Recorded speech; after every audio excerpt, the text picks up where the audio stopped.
আমার প্রয়োজনে কাজে লাগাইতো, প্রিয়জন বানানোর মানে ওর কোনো ইচ্ছা বা আগ্রহ ছিল না। ওয়ার্কশপে কথা কেউ ওয়ার্কশপে কথা তত ভালো না ওয়ার্কশপে। তোমার কি এলো সুমির কাছে তোমার কোনো প্রমাণ সরমান আছে? একাধিক মানুষের সাথে সম্পর্ক, একাধিক মানুষের সাথে যে মেয়ের সম্পর্ক তার সাথে ধরতে চায়। বিয়ের দাবিতে 23 এপ্রিল থেকে ইমন মিয়া নামের এক তরুণের বাড়িতে অনশন করছেন সুমি নামের এক প্রেমিকা। প্রেমিকার অনশনে বসার এই খবর পেয়ে বাড়ি থেকে পালিয়ে যান ইমন। পরের দিন 24 এপ্রিল সন্ধ্যায় তিনি আরেক প্রেমিকাকে বিয়ে করেন। যতদিন আমার রাখছে বলছে আমার বিয়ে করব, আমার অনেক জায়গা থেকে বিয়ের কথা আসছে, আমার বাসা থেকে চাপও দিছে বিয়ের জন্য, কিন্তু আমি বিয়ে করি নাই শুধুমাত্র ওর কারণে। ও বলছে যে এতই দেখলা আর 2-4-6 মাস দেখো, কিন্তু আমি এখন এইখানে আইসা শুনতেছি যে হ্যাঁ বলে বিয়ে করছে।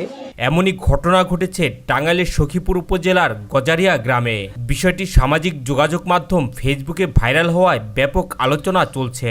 রিলেশনের প্রস্তাব দিচ্ছে, আমি ওর সাথে প্রথমে রিলেশন করতে চাই না, তারপরে দেখতে দেখতে 1-1.5 মাস গেছে, তারপর ওখানে রিলেশনে জড়াইতে চাইতেছে। আমি তখন বলছি যে আমার তো আগে একটা বিয়ে হয়েছিল, আমি তোমার সাথে রিলেশনে জড়াবো না। তারপরে ও বলে যে রিলেশন হয়েছে তাতে কি হয়েছে, মানুষের তোমার তার বাচ্চা নাই কিছু নাই, রিলেশন হইলে কি হয়। ও আমার অনেক আশ্বাস দিচ্ছে, অনেক কিছুই করছে, আমার অনেকখানে ঘুরতে নিয়ে গেছে, সবই করছে, কিন্তু তারপর আমি ওর অনেক বিশ্বাস করছি। কারণ আমি যদি চাইতাম যে ওর কাছে আমি জোর করে বা মানুষ দিয়ে ই করে আটকায় ওর কাছে বিয়ে বসতে পারতাম, কিন্তু আমি ওর উপর অনেক ভরসা করছি, কিন্তু ও আমার মানে ভরসার কোনো মূল্য দেয় নাই। স্থানীয়রা জানায় বিয়ের দাবিতে অনশনরত সুমির সঙ্গে 2 বছর ধরে প্রেম করেন ইমন। সুমি বিয়ের কথা বললে সামাজিক যোগাযোগ মাধ্যম থেকে তাকে ব্লক করে দেন। ইমোতে যাই আমার সব জায়গায়, ইমোতে, মেসেঞ্জারে, হোয়াটসঅ্যাপে মানে সব দিকে ব্লক মারা রাখছে, নাম্বার সহকারে আমার ব্লক মারা রাখছে। তারপরে আমি সেদিন আর কিছু বলি নাই। তারপরে যখন 2 দিন হয়েছে তখন আমার অনেক রাগ হয়েছে।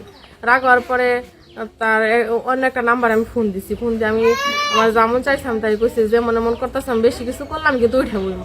তারপর হ্যাঁ আবার ওরে ফোন দিয়া বলছি, তারপরে আমার নাম্বারটা ব্লকটা ছাড়াই অমনি ফোন দিছে যে তুমি এমন করতেছো কি কারণে। পর আমি ওরা অনেক কি গালিগালাজও করছি, এমনি বুঝাইছি যে এমন করতেছো কি কারণে, কি সমস্যা। এখনই তো ভালো হয়েছে, বাড়ির মানুষ জানছে, তুমি আরো ভালো করে জানাই দিবা। পরে সুমি বিয়ের দাবিতে ইমনের বাড়িতে অনশনে বসে। এদিকে এক প্রেমিকা অনশনে বসলেও পালিয়ে থাকা ইমন অন্য প্রেমিকাকে সন্ধ্যায় বিয়ে করেন। বিয়ের ছবি সামাজিক যোগাযোগ মাধ্যমে ভাইরাল হয়। 24 তারিখে বিয়ে করছে, আমি উঠে যে বিয়ে পড়ায় নিয়ে আসছি, সেদিন মেয়ে এসে বাড়িতে উঠে বসছে। এ মেয়ে যদি বিয়ে করার 1 ঘন্টা আগে আসতো, আমি যদি জানতে পারতাম তাহলে হয়তো বিয়েটা হইতো না। কারণ আমি চেষ্টা করতাম, যেহেতু একটা মেয়ে আগে আছে ঝামেলা করবে, সেই ক্ষেত্রে আমি বিয়ে দিতাম না, আর একটা মেয়ের জীবন নষ্ট করতাম না। আমার ভাইও একবারও বলে নাই সে বিয়ে করবো বা অন্য মেয়েকে পছন্দ করে, অন্য জায়গায় বিয়ে করাই ফেলাইছি। সেদিন শুনি মেয়ে এসে উঠছে বাড়িতে, বিয়ে করাইতে গেছি, আর আয়সা দেখে বাড়িতে মেয়ে।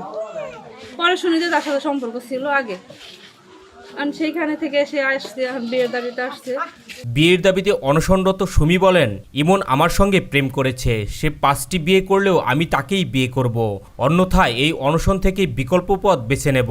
হঠাৎ করে আমার এখান থেকে একজন লোক ফোন দিছে যে তার বিয়ে, তখনই আমার মনে করেন পায়ের রক্ত মাথায় উঠে গেছে। তখন আমি আসছি, যে কালকে আমার বললো ছেলের বোন যে 5 বছর পরে এখনকার আমার ভাইয়ের বিয়ে করামো না, 5 বছর পরে করামো, তাহলে হঠাৎ করে কি হয়ে গেল যে বিয়ে করবো। তখন আমি আসছি, আসার পরে একটা গাড়ি নিয়ে আসার পরে একবার ডাইরেক্ট তাকে বাড়িতে। ইমনের বড় বোন বলেন, সুমির সঙ্গে আমার ভাইয়ের প্রেমের সম্পর্ক ছিল বলেই মেয়েটি আমাদের বাড়িতে এসে উঠেছে, কিন্তু এরই মধ্যে ইমন অন্যত্র বিয়ে করেছে, এখন আমাদের কি বা করার।